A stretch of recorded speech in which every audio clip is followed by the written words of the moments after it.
Alright guys, so we've completed the majority of our business plan. We've got ourselves to a great position where we know the exact institution that we want to follow, the exact strategy in terms of replicating what they're doing. We know what we're doing. We just got left with actually a hugely important part of the process. We want to make sure we've got the right tools, right? If we've got the wrong tools, basically we've failed before we've even started. So let's just quickly go through part B, which you saw on the first slide in terms of our business plan, which is essentially the final part now. So what I want to show you guys is non-professionals are using MetaTrader 4 and similar retail platforms. The professionals are using institutional platforms.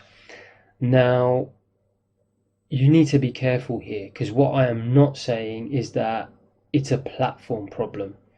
I'm not saying that. In fact, there's nothing wrong with using MetaTrader 4. It's a good platform and you can continue to use it. It's just there's a big part you're missing. Now, that's best illustrated if I actually get straight into the pieces of information that are available to institutions. So there's actually 6 pieces. So here you've got the bid, you've got the ask. So that's simply giving you the price that you can purchase and the price you can sell, for example, euro dollar. And then you've got pound dollar here. So what I've done is I've actually showed you what the professionals, the institutions have access to. So they'll be seeing the same things, the bid and the ask, which we actually call it the offer. But don't worry about that. Let's just call it the ask for now, because it is the same thing anyway. So there you can see the price is very similar to what you see here on cable, 129.72, 129.74, 129.76, 77. So it's virtually the same, and I'll go over that in a second because this is actually the futures market, and what you're seeing here is the spot market. But ultimately, would you agree that's one piece of information, 2 pieces of information, bid and ask?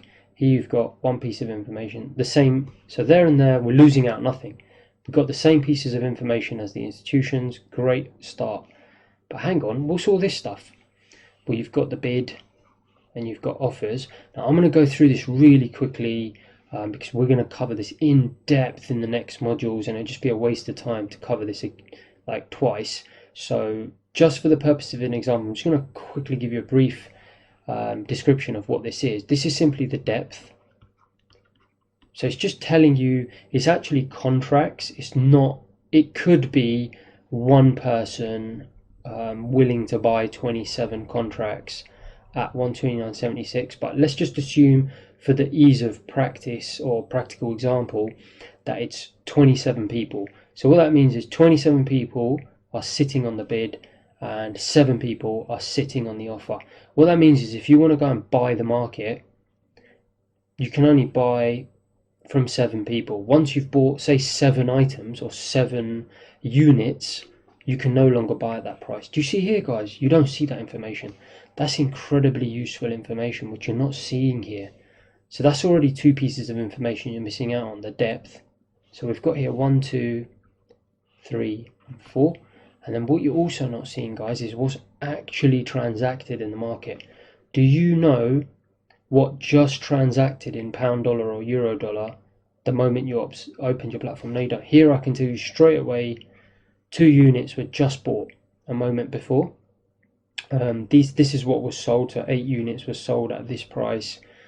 So what that means is it's telling me exactly the demand and supply in any given moment, not only in terms of intention, but also in terms of actual action. So you're missing out on 5 and 6. So can you see here, guys, that's 4 huge pieces of information. Out of 6, institutions have got 6.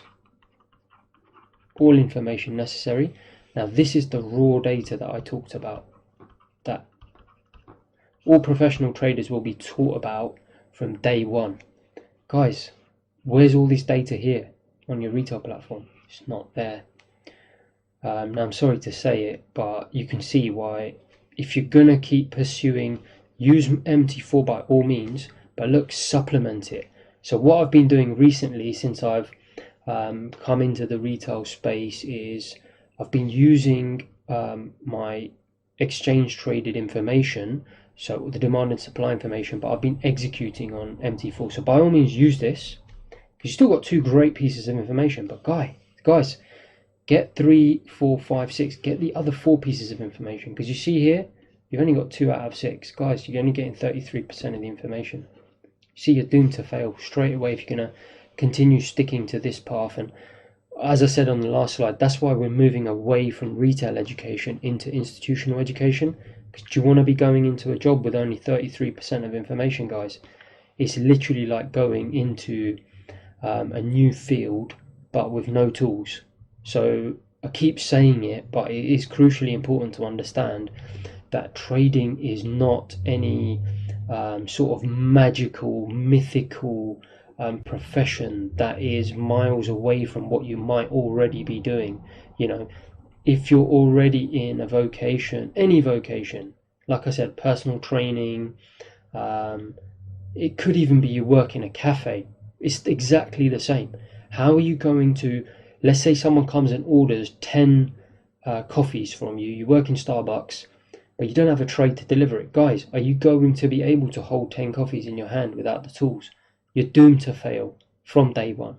Having this is like having the big tray, the tools, everything you need to do your job properly. And there's so many examples we can use like that. So you can see why it's absolutely crucial why we do this part of our business plan, because before we start a business, of course, we want to make sure we've got the right tools. Common sense so far, right? So what I just want to do before I end this chapter, now that we know that there's a huge part we're missing and we need to obviously familiarize ourselves with this, is why is that the case? What exactly is it we're looking at here, and what exactly is it we're looking at here? And guys, bear with me, because this is probably one of the most important parts of the entire course, that you understand the differences between what you as a retailer are traditionally used to looking at and what institutions are looking at. Institutions and the professionals. Now, just very briefly, the differences between futures market and the spot market is essentially that the futures market is a derivative, a leveraged derivative market, but that's not really that important to us. The spot market is, the only difference is, and you can Google this, guys, because all of this is available in Google. I want to kind of tell you a lot of stuff that you're not going to find in a book, or it's going to be very difficult for you to find it on Google. The bits you will find on Google is the differences between the spot market and the futures market. And essentially all it is that the spot market is deliverable now. This will be delivered at expiry, so that can be in 3 months' time. You don't actually deliver the asset, the underlying asset in the futures market, be that foreign exchange, oil, stocks, etc. But it doesn't matter, because we're never going to deliver this market. We're going to buy it and we're going to close the contract out before expiry, and if we don't, we'll just roll it over to the next contract anyway. You're never going to deliver it. So really, it doesn't matter what the differences are in terms of the specific minutiae. Same with the spot market. It's deliverable physically. Conventionally, it's T+1 or T+2, so you've got to deliver the currency or the asset that you promise. But in our case, again, we're actually, people don't realize this, is by trading through a broker platform like this, you're essentially trading a derivative of the spot market anyway. So again, that's why you see the leverage 1 to 500, etc., because ultimately what your broker's allowing you to do is to not enter into a fully transacted deal. They're allowing you to almost trade like it's a derivative, the way the futures is. Again, you can Google all of this, but for all our intents and purposes, let's just imagine they're very similar, because you see the prices are similar. You're really going to notice it in terms of those details I'm talking about. What the differences are that we do care about, however, that moves us away from thinking like a retailer and really starting to think like an institution, is this.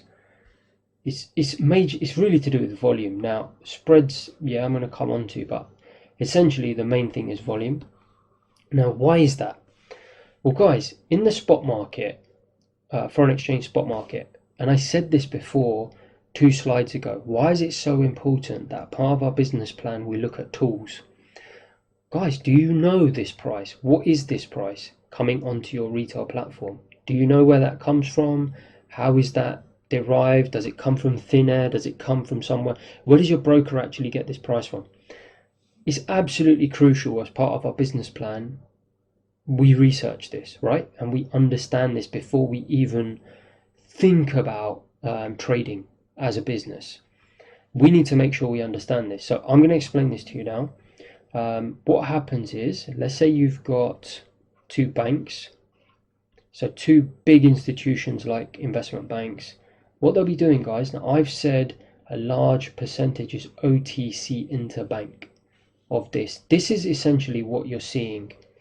Obviously, this isn't the futures market, it's the foreign exchange spot market.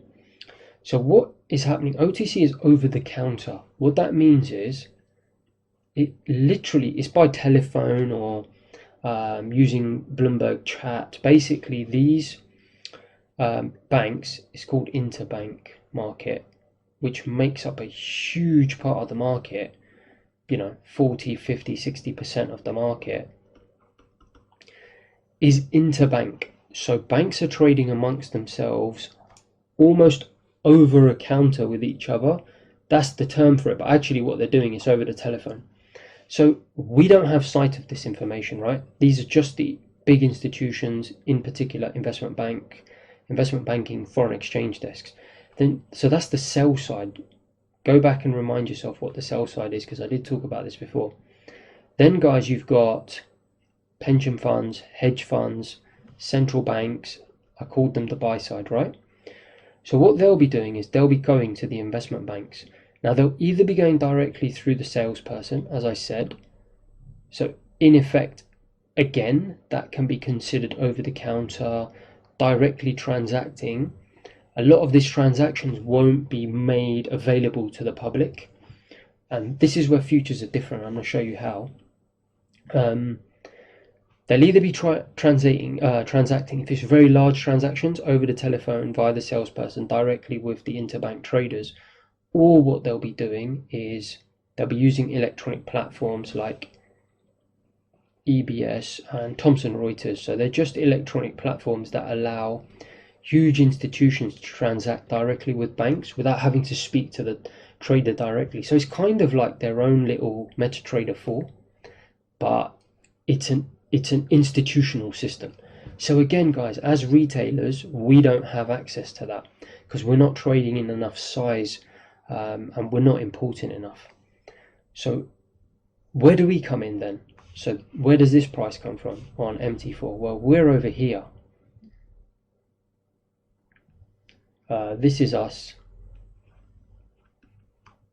So let's just put R for retailer. So what we'll do is, so you know that you've got your platform. It could be IC Markets is one of the biggest. You've got Dukas Copy. You've got FXCM. You've got all these brokers, right? So let's call them FX Broker. FX Broker. What they'll be doing, guys, is they will pool all the retail orders together. So there'll be tons of retailers all trading through the platforms. This will build up over time. Now there's an A and B desk. Again, you can Google this because it's quite commonly known. The broker will then make a decision whether they're going to hedge the risk that you're giving them or they don't. So there's different desks that they'll have within your brokerages, and they'll decide whether they're going to pool it and hedge it or whether they're not. But typically, let's say the majority of it, they'll be hedging that out once it builds up to a certain amount of risk.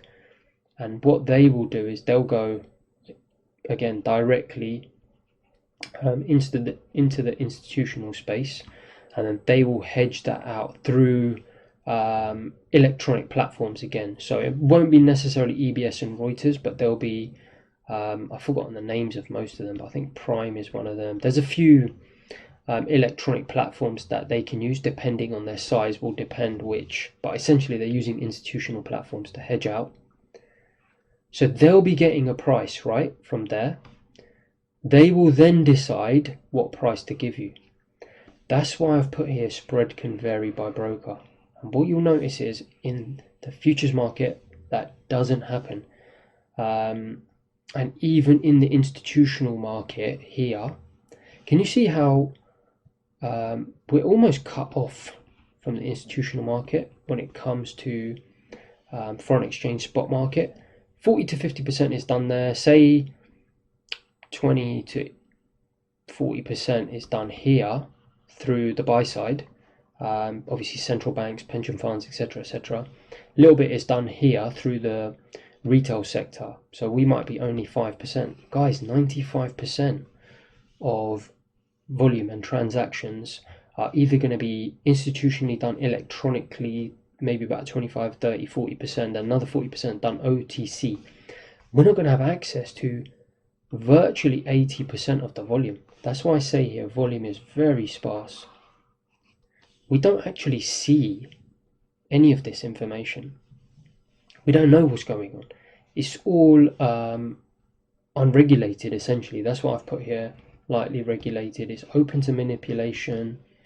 Institutional orders are benefiting. If you're a big institution here on the buy side, you're going to get preferential treatment. You're going to be ahead of us, you and I, the retailers. Because don't forget, even though I used to be in this space, I've obviously now evolved and become a home trader. So from home, even I don't have a sight out of all of this. However, it doesn't matter. I'm still able to be incredibly profitable. Why is that? Well, this is the key, guys. I'm seeing this information that you here are not seeing, even though you don't know it's available to you. So how can we bridge the gap between what's going on here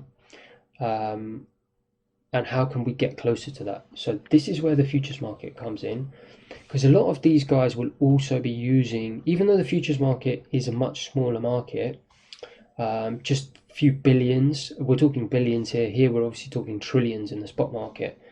A lot of these guys are using the futures market to hedge their positions, and also because of something called arbitrage, which go ahead and look up on Google.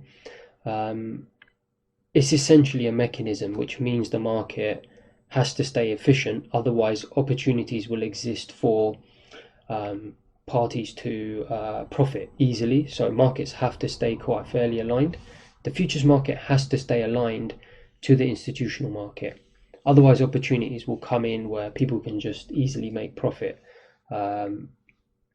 So what happens is, anyway, in the futures market, the way it's different to the spot market is what you've essentially got is you've got an exchange in between. So here I'm going to draw it. Think of it almost like a firm in between. So do you see these guys are not, whereas here it's OTC, they're able to transact with each other, and then they'll record their transaction privately. We don't actually see that. They have no obligation to tell the public, oh, this bank has bought a huge amount of pound dollar from this bank.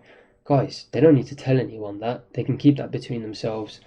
Whereas here, if you're transacting in crude oil, for example, futures, which are a huge market, even the S&P futures, huge market, pound dollar market, not as big, but like I said, it stays very closely aligned with the spot market, pound dollar.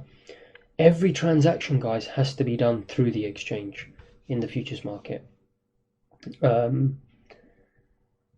So what happens is you've got a queue of people here, right? Let's say these are all the bids on the buy side, these are all the sell side. Now this is what's so brilliant about this market, guys. Whereas here retailers are completely cut off, these are the institutions. Here, guys, you can't tell the difference. So let me give you an actual example of this. Let's say you've got here 7 people willing to sell, right? So I've drawn 4 here. Let's just say it was 7, 4, 5, 6, 7, yeah? You've got 7 people willing to sell, and there's a queue. So this will be a queue in terms of who gets filled first, was the first person to put the offer in. Guys, this could be a retailer like you and me. This could be an institution. This could be an institution. This could be a retailer. Guys, it doesn't matter. Do you see here what I've put? Well, 1 lot order equals 100 lot order from the institution. It doesn't matter. We don't know. Everyone gets the same treatment. Same on this side. So can you see why it's such a beautiful market? You're never going to be disadvantaged from an institution. You've got equal playing field. So every day I wake up, I look at the futures market because I've got an equal playing field now with what the institutions are doing from my home office. So this is why I say it's absolutely crucial for us to have these tools, which I'm going to show you how you get later. It's fully regulated, whereas here there's no regulation. What do I mean by fully regulated by an exchange? So the exchange, guys, is essentially watching these prices, making sure they're the same price is available for everyone, and that it's a 100% open and transparent market. So what do I mean by that? Well, here these guys transacted with each other, didn't they? As I said, 2 banks transacted with each other. They didn't have to publicize that information. Let's say this was 2 banks transacting with each other. Guys, the entire world has access to that information, because this exchange, their role is full transparency over information, so you can see everything. There's no middleman. Like I just said, there's an exchange. It's 100% price discovery. So in essence, it's 100% exchange traded. It's electronic. Used to be people shouting previously, and it's just full transparency. So 100% volume visibility for all. So I think that's pretty much everything. Just to conclude, I've said spreads here. So in the futures market, the thing is, I'm a bit hesitant to get you guys trading on the futures market, just because there is a trade-off. That is that the minimum contract sizes can be slightly large, and that's why I still favor, especially if you're just starting out, especially initially, until your account size grows, is best to stick to something like MetaTrader 4. Okay guys, so as I said, I've got nothing against MetaTrader 4. I think it's actually quite good. The only downside is that your spreads may be slightly wider in MetaTrader 4, and I've put spreads here because there is an advantage in the futures market. It's very tight spreads, and everyone gets the same spread. A broker has a different function to what the broker here does. The broker here in the spot market can set the spread as they wish, within reason, otherwise they themselves are going to get arbitraged. Whereas the broker in the futures market is literally there to provide you execution. That's all. They're not allowed to actually change the spread, so the spread will be the same for both people. So let's just conclude anyway, so we can move on. Our tools section. So as part of our business plan, would you agree, guys, we need access to volume information? Absolutely crucial, because we want all 6 pieces of information. We don't want to start our business handicapped. It's literally like going into a personal training job, walking into that gym, and there's absolutely no dumbbells, no machines, nothing, just an empty floor. How do you expect to succeed? You're not going to. So I hope you agree with me. That's absolutely crucial, and you've also included it as part of your business plan. So we'll move on now, and then we'll just conclude very quickly and move on to the next module and get some exciting stuff going with the timing sales and really get you guys into the raw data. Cheers guys, see you in the next slide.